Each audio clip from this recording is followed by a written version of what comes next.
तो कहते हैं ना कि वक्त को बर्बाद करने वालों को वक्त बर्बाद करके छोड़ेगा। तो मैं अब इस महफिल की, इससे पहले कि मैं प्रहलाद सर को दावत दूँ, उनसे पहले उनके बरादर असगर श्री राम सेवक जी, जो स्पेशल सेक्रेटरी हैं होम्स के, पहली बार मौका नसीब हुआ उनसे मुलाकात होने का, उनसे रूबरू होने का। हम खुशकिस्मत हैं। सादगी का पैकर लगते हैं, सामने ही आप अंदाज़ा जो न जानते हों लगा सकते हैं कि किस खानवादे से ताल्लुक़ रखते हैं। तो मैं इन्हें दावत देता हूं कि अपने बरादर अकबर के तहीं अपने जज्बात का इज़हार करें। मोहतरम साहब,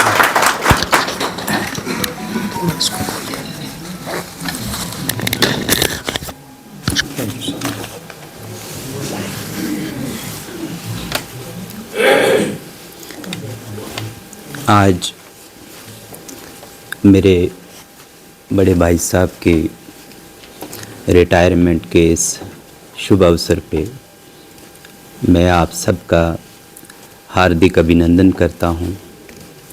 यहाँ पे हमारे डाइट की जो स्टाफ हैं, इनमें हमारी बहनें और हमारे भाई साहब और सीओ साहब, एक्स सीओ साहब, एक्स प्रिंसिपल्स, आप सभी का मैं दिल की गहराइयों से बहुत बहुत धन्यवाद करता हूँ।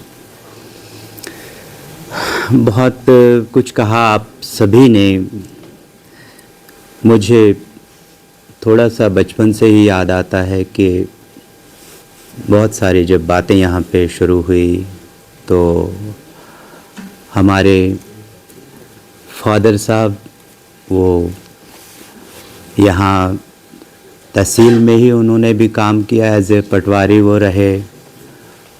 उनका कुछ टाइम उस वक़्त प्रमोशन भी हुआ था, हो भी रहा था, लेकिन उन्होंने उस वक़्त भी अपनी प्रमोशन को नहीं आगे लिया और उन्होंने ये मुनासिब समझा कि मैं यहाँ ऑफिस में ही काम करूँ, और उन्होंने पूरी लाइफ अपनी इस तहसील ऑफिस में ही काम किया। तो 1983 में उनकी डेथ हुई। तब मैं अभी शायद 9th में पढ़ता था। भैया मेरे से 4 क्लासें बड़े थे। तो तब से मेरे बड़े ब्रदर, मेरी बड़ी सिस्टर्स, इन सभी ने हमें इस तरह से वो संस्कार दिए हैं। और ख़ासकर जब हमारे पिताजी को जब कोई पूछता था कि मतलब आपने कोई घर वगैरह नहीं बनाया, क्योंकि पटवारी बहुत बड़ी पोस्ट होती थी उस वक़्त के, तो वो अक्सर उनका जवाब होता था कि मैंने कुछ पिलर्स लगा रहा हूँ, अभी पिलर्स मजबूत होंगे तो मकान खुद ही बनेगा। तो कहने का ये था कि मतलब अगर हमारी जनरेशन अच्छी हो, हमारे बच्चों में संस्कार अच्छे हों, तो आने वाला समय जो है वो हमारे लिए बहुत ही अच्छा होगा। तो भैया के साथ मुझे पहली बार, जैसे अभी इनके साथी यहाँ पे मौजूद भी हैं जो हांच में नौकरी करते थे, तो मुझे भी पहले एक बार मौका मिला इनके साथ हांच में जाने का। तो बहुत ही मुश्किल रास्ता था। तो जब वहाँ पहुँचा मैं, तो मैंने इनसे कहा, मैं दोबारा तो कभी इधर आऊँगा नहीं आपके इस एरिया में। लेकिन मुझे हैरानी थी कि वहाँ पहुँच के इनका जो सारे जो टीम थी, इनका व्यवहार, जबकि उस वक़्त कभी मिलिटेंसी पीक पे भी थी, वो लोग भी आके इनके साथ वहाँ वॉलीबॉल खेलते थे। लेकिन कभी भी किसी को पूरे एरिया में कभी भी कोई किसी तरह की कोई ऐसी मतलब कोई वारदात वहाँ पे नहीं हुई। तो जब मैं कभी इनसे बात करता था भैया से कि आप पूरा अपना ड्यूटी पूरी तरह करते हो। तो इन्होंने भी हमें वही चीज़ सिखाई। कभी कुछ हमारे साहिबान ने बात भी की कि कई बार हम बात जब हम काम करते हैं, ये ज़रूरी नहीं है कि जब हम काम करते हैं तो अपने लिए करते हैं या किसी के लिए करते हैं, कोई देख रहा है या नहीं देख रहा है। तो उसके बाद फिर जब मैंने भी उसी नक्श कदम पे रखा, जब हम सेक्रेटेरिएट में थे तो हम रात को कभी इतना काम होता था, सुबह के 4 बजे हम घर जाते थे वापस। 9 बजे गए तो रात भी हो जाती थी, सुबह 4 बजे जाते थे घर और सुबह 5 बजे फिर नहा धो के वापस आ जाना। तो कई बार हमारे कोई ऐसे फ्रेंड्स होते थे, बोलते थे यार आपको कौन सा अवार्ड मिलने वाला है। आप यकीन करिए कि 2020 में वो 26 जनवरी का जो दिन था, एक दिन पहले, उससे एक दिन पहले मैं था डायरेक्टर हॉर्टिकल्चर। एक दिन पहले वो पुलिस वाला हमारे वहाँ दफ्तर में आया, तो वो कुछ पूछताछ कर रहा था कि ये क्या है जी, ये इनका नाम क्या है, ये कहाँ रहते हैं, ये कैसे। फिर वो मैंने बुला भी लिया अंदर। तो मैंने कहा भाई हमने किया तो कुछ है नहीं, तो ये पूछताछ क्यों कर रहे हो। तो कहता सर वो कल आपका वो कुछ अवार्ड मिलने वाला है। तो honesty, integrity and meritorious service 2020 का अवार्ड मुझे, मतलब मैं ये कहता हूँ कि हमें नहीं, क्योंकि हमारे जो भैया ने हमें सिखाया, हमारे जो पिताजी ने हमें सिखाया, हमारे जो माँ ने हमें सिखाया, मतलब वो ऐसा है कि आप खुद ही जब हमारी जनरेशन्स में यही चीज़ अगर हम अपने बच्चों को दे पाएंगे तो फिर हमें कभी ये नहीं सोचना है कि हम जब हमें ड्यूटी कर रहे हैं तो किस तरह कर रहे हैं, क्यों कर रहे हैं, किसके लिए कर रहे हैं।